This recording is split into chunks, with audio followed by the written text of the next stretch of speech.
Pak Burhan, tadi Anda katakan 4 akar masalah, salah satunya yang pertama adalah soal sejarah integrasi. Apakah kemudian itu menjadi krusial bagaimana meluruskan sejarah masuknya Papua ke NKRI? Kita mulai dari situ?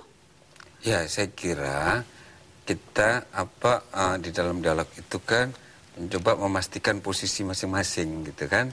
Itu pada awalnya harus begitu.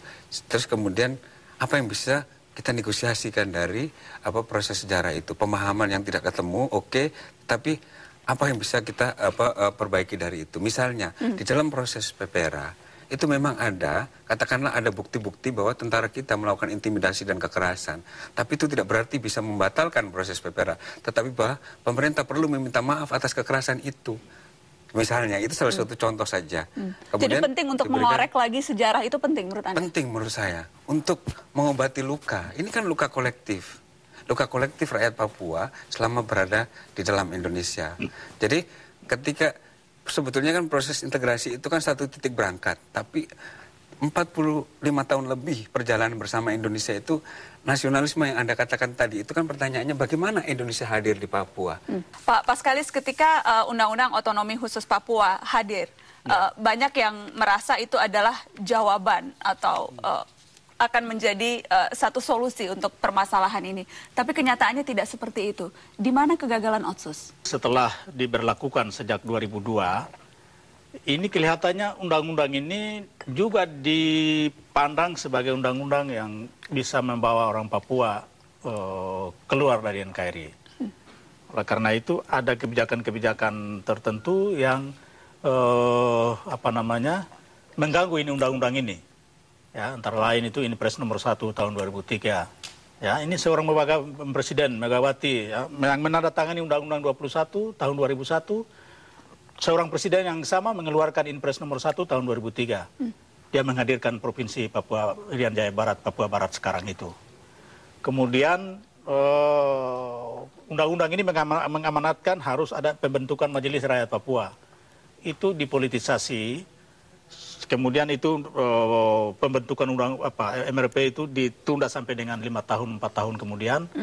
Tahun 2004 lalu itu muncul PP tentang pembentukan MRP itu. Jadi sebetulnya kegagalannya bukan di Otsus, tapi lebih ketika Otsus itu malah kemudian dikhianati oleh para pembuat Otsus ini sendiri. Persis. Pak Burhan, apa sih yang akan terjadi kalau memang Undang-Undang Otonomi Khusus ini diterapkan betul-betul sesuai dengan apa isinya? Apakah memang itu kekhawatiran yang berlebihan saja atau memang seperti apa? Kalau memang ini diterapkan begitu saja, apa yang akan terjadi? Ya, kembali ke akar masalah tadi. Itu kan mindset separatisme itu dominan gitu.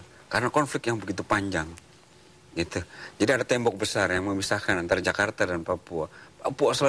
Jakarta selalu pikir Papua itu separatis dan selalu berpikir untuk keluar dari Indonesia. Papua selalu berpikir pemerintah Indonesia selalu menindas dan menipu orang Papua. Dua-duanya tidak percaya. Nah, itu kan seharusnya lewat Otsus itu bisa didekatkan, tapi tidak terjadi karena Otsus Otsus mengalami problem legitimasi politik. Pihak yang berkonflik tidak merasa memiliki Otsus. Bandingkan Aceh, Undang-Undang 11 tahun 2006 adalah hasil dari dari dialog antara pemerintah pusat dan GAM. Mereka menyepakati sesuatu dan menghasilkan Undang-Undang 11 tahun 2006. Lihat, Undang-Undang Otsus Papua, OPM tidak ikut, orang pro merdeka tidak ikut. Sebetulnya pemerintah juga merasa tidak ikut. Karena waktu itu Gus Dur yang membuat undang-undang ini adalah sekelompok intelektual dari Uncen dan sekelompok aktivis LSM. Yang isinya bagus, tetapi dia tidak mendapatkan legitimasi. Pemerintah selalu percaya Undang-Undang Otsus itu adalah produknya separatis. Lihat isinya, katanya gitu. KKR, pengadilan HAM, dan semua yang tidak suka oleh pemerintah. Yang menurut pemerintah adalah agenda separatis. Tapi orang Papua lihat, itu tipuan pemerintah. Undang-Undang Otsus itu bikinan pemerintah supaya kita tidak lagi bicara merdeka, kita kemudian diberi gula-gula. Tadi sudah diberikan contoh-contoh oleh Pak Paskalis. Apa satu hal yang betul-betul ada di depan mata yang jelas-jelas melanggar Otsus, misalnya apa, Pak Muridan? Pemekaran yang diceritakan tadi. Dengan keluarnya Inpres ya? Menurut Undang-Undang Otsus, pasal 76, pemekaran itu harus konsultasi dengan Majelis Rakyat Papua. Majelis Rakyat Papua tidak dibentuk. Ditunda-tunda sampai hampir 4 tahun. Kenapa? Karena pemerintah curiga bahwa Majelis Rakyat Papua akan menjadi MPR baru yang akan bisa menyatakan kemerdekaan Papua. Oleh sebab itu harus dihalangi. Dia menjadi super body, kata Mendagri Hari Sabarno waktu itu.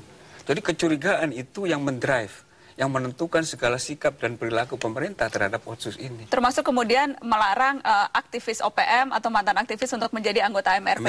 Iya. Beda dengan di GAM begitu, bahkan menjadi gubernur, kalau ini tidak sama sekali. Ini diskriminasi lagi kan Anda. Jadi Anda bisa bayangkan proses-proses semacam ini bagaimana mungkin Otsus berhasil. Oleh sebab itu kami di LIPI mengatakan Otsus ini pasti gagal kalau konteks politiknya masih seperti ini.